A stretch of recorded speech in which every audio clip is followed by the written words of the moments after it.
हर हर महादेव। राधे राधे। आप सभी के अपने चैनल अमृतंश में आप सभी का स्वागत है।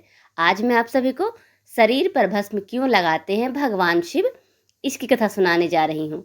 कृपया इस कथा को पूरा जरूर सुनिए और साथ ही अच्छी लगे तो चैनल को सब्सक्राइब, लाइक, कमेंट, शेयर जरूर कर दीजिए।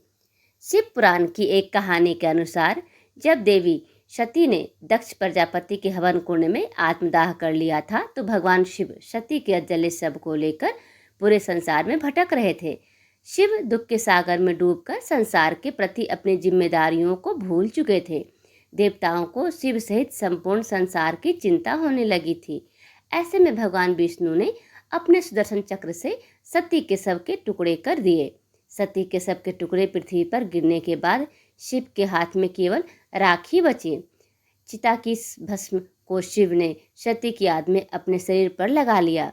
भगवान शिव ऐसे भगवान हैं जो प्रकृति के नियमों पर चलकर बेहद ही साधारण तरीके से रहते हैं। शिव को निवास करने के लिए ना ही महल की आवश्यकता और ना ही शिव को प्रसन्न करने के लिए कोई विशेष सामग्री की आवश्यकता होती है। सांसारिक छलावों से दूर भगवान शिव प्रकृति की गोद में यानी कैलाश पर्वत पर निवास करते हैं।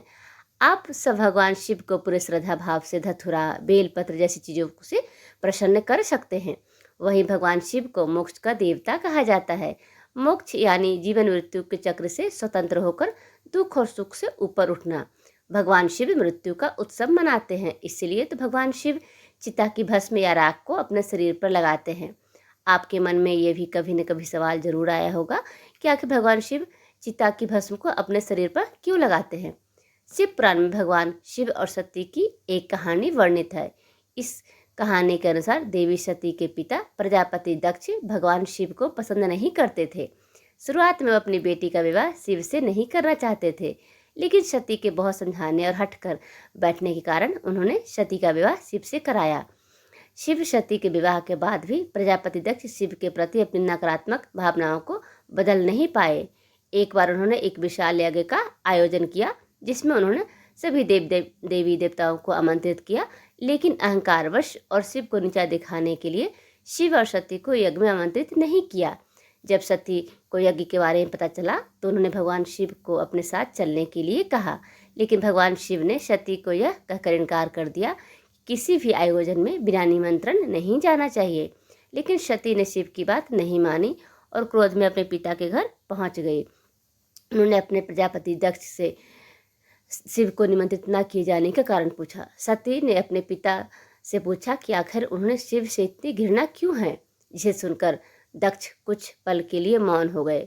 कुछ देर बाद दक्ष ने अपनी चुप्पी तोड़ी और सती की बात सुनकर दक्ष शिव का उपहास करने लगे और उनके विरुद्ध कटु वचन कहने लगे। अपने पिता के मुख से अपने पति के लिए ऐसे कटु वचन सुनकर सती बहुत ही क्रोधित और दुखी हुई। यज्ञ कुंड की अग्नि में कूदकर सती ने अपनी जान दे दी। यह समाचार जब शिव तक पहुंचा तो महादेव बहुत क्रोधित हुए और उनके क्रोध से वीरभद्र अवतार का जन्म हुआ। वीरभद्र ने दक्ष के यहाँ जाकर प्रजापति दक्ष का सिर काट दिया। अपनी पत्नी की मृत्यु के बाद भगवान शिव ने संसार के प्रति सारी जिम्मेदारियों को त्याग दिया। शिव देवी सती का अदला शव लेकर पूरे संसार में भटकने लगे। शिव के ऐसे रूप को देखकर पूरी सृष्टि को भगवान शिव की चिंता होने लगी। महादेव को सती के शोक वियोग से निकालना आवश्यक हो गया था, इसीलिए भगवान विष्णु ने अपने सुदर्शन चक्र से देवी सती के शव के कई टुकड़े कर दिए। देवी सती के टुकड़े पूरे संसार में अलग अलग जगह जाकर गिरे। सब के टुकड़े गिरने के बाद ही भगवान शिव के हाथ में केवल राख रह गई। भगवान शिव ने इस राख को अपनी सती के स्मृति में पूरे शरीर पर मल लिया। त्रिदेवों में से भगवान शिव पर सृष्टि के विनाश की जिम्मेदारी है। विनाश यानी अंत। शिव हमें बताते हैं कि संसार में जिस भी मनुष्य का जन्म हुआ है उसका अंत होना निश्चित है। हमें अंत पर दुखी नहीं होना चाहिए, क्योंकि हर अंत के बाद एक नए जीवन या नए अध्याय की शुरुआत जरूर होती है।